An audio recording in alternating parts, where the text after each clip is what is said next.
ഈശോമിശിഹായ്ക്ക് സ്തുതിയായിരിക്കട്ടെ. പ്രിയമുള്ളവരെ, പരിശുദ്ധ അമ്മയോടും വിശുദ്ധ യേശുപിതാവിനോടും സകല വിശുദ്ധരോടും സകല മാലാഹമാരോടും ചേർന്ന് നമ്മുടെ പിതാവായ ദൈവത്തെ അവിടുത്തെ അനന്തമായ കാരുണ്യത്തെ പ്രതി നമുക്ക് ആരാധിക്കാം. പരിശുദ്ധനായ ദൈവമേ, പരിശുദ്ധനായ ബലവാനെ, പരിശുദ്ധനായ അമർത്തിനെ, ഞങ്ങളുടെ ഈ ലോകം മുഴുവൻ്റെ മേൽ കരുണയായിരിക്കണമേ. സഹിക്കുന്ന ഒരാത്മാവിൽ നിന്ന് ഒഴുകുന്ന സ്തുതിഗീതങ്ങൾ എത്ര ആനന്ദപ്രദമാണ്!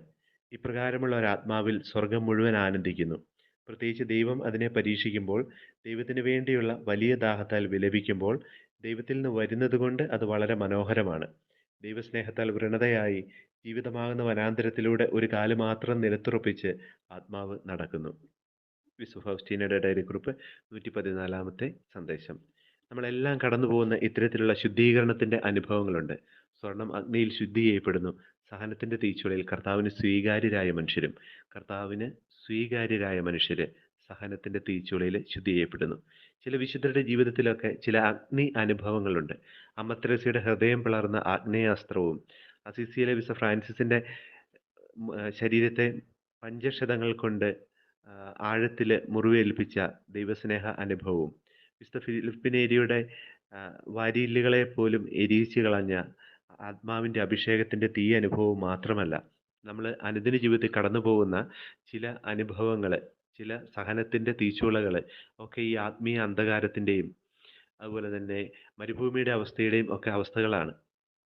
വിശുദ്ധ കുരിശിൻ്റെ യോഹന്നാൻ തിരുസഭയുടെ ചരിത്രത്തിൽ രേഖപ്പെടുത്തിയ അദ്ദേഹത്തിൻ്റെ ജീവിതത്തിൽ കടന്നു പോകുന്ന സഹനത്തിൻ്റെ വഴികൾ ഏതൊരു മനുഷ്യൻ്റെയും മുൻപിൽ അത്ഭുതങ്ങൾ നിറയ്ക്കുന്നതാണ്. എന്നാൽ അങ്ങനത്തെ വിശുദ്ധരുടെ ജീവിതത്തിലെ ഈ ആത്മീയ അന്ധകാരത്തിൻ്റെയും മരുഭൂമിയുടെ അവസ്ഥയുടെ അനുഭവങ്ങൾ മാത്രമല്ല, അത് ചിലപ്പോൾ നമ്മുടെ ദൈനംദിന ജീവിതത്തിൽ നമ്മൾ കടന്നു പോകുന്ന വഴികളിൽ അപ്രതീക്ഷിതമായി നേരിടുന്ന ചില പ്രതിസന്ധികളാവാം, ജീവിതത്തിലെ ചില സഹനങ്ങളുടെ അനുഭവങ്ങളാവാം, ചില തെറ്റിദ്ധാരണകളും ചില രോഗാവസ്ഥകളുമാവാം, ചെയ്തു തീർക്കാൻ സാധിക്കാത്ത വലിയ ഉത്തരവാദിത്തത്തിൻ്റെ ഭാരിച്ച സഹനങ്ങളുടെയും ജീവിതത്തെ ഭാരപ്പെടുത്തുന്ന അവസ്ഥകളൊക്കെ ആവാം. എല്ലാറ്റിനെയും നമ്മൾ തിന്മയായി കരുതേണ്ടതില്ല. ദൈവിക പദ്ധതി അനുസരിച്ച് എൻ്റെ ജീവിതത്തിൻ്റെ ചില വഴിത്തിരിവുകൾ സംഭവിക്കേണ്ടതാണെങ്കിൽ അതിൻ്റെ നന്മയ്ക്ക് വേണ്ടിയുള്ള ദൈവത്തിൻ്റെ വിശുദ്ധീകരണത്തിൻ്റെ പദ്ധതികളാണ്.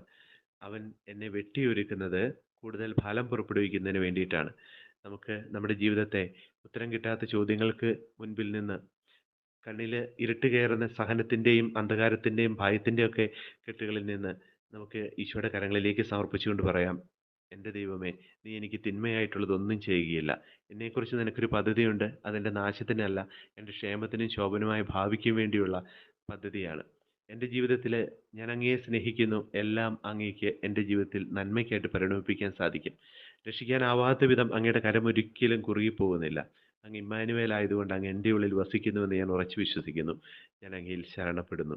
നമ്മുടെ കർത്താവ് യേശു മിശിഹായുടെ കൃപയും പിതാവായ ദൈവത്തിൻ്റെ സ്നേഹവും പരിശുദ്ധാത്മാവിൻ്റെ സഹവാസവും നാം എല്ലാവരോടും കൂടെ ഉണ്ടായിരിക്കട്ടെ, ഇപ്പോഴും എപ്പോഴും എന്നേക്കും.